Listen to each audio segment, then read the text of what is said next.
Fuji pilih menjomblo dibanding punya pacar. Fuji mengaku ingin memiliki kekasih yang tidak ribet, khususnya soal sifat posesif.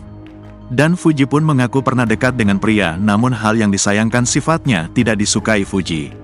Untuk itu Fuji pun memilih tetap menjomblo dibanding miliki cowok yang miliki sifat tidak disukainya. Sebab Fuji mengaku lebih memilih pasangan yang tidak posesif daripada cari pacar yang kaya raya. Ia pun mengatakan tak mau ribet jika sudah berpacaran. "Aku enggak pernah lihat background orang kak, asalkan jangan nyusahin aku aja," ujar Fuji dikutip pada laman akun TikTok @icterus1, Selasa, tanggal 9 April tahun 2024. Adik ipar mendiang Vanessa Angel ini tak mau sombong soal kriteria pria pilihannya. Ia pun juga menegaskan tak mementingkan soal harta dan latar belakang untuk mencari pria pengganti Tarik Halilintar. "Aduh, bukan bermaksud sombong. Maksudnya kayak, nanti orang pada bilang, belagu banget sih. Tapi kan kalian enggak tahu yang di belakang yang terjadi apa di hidup aku," jelasnya. Bukan tanpa alasan, Fuji berujar bahwa dirinya sempat dekat dengan seorang pria.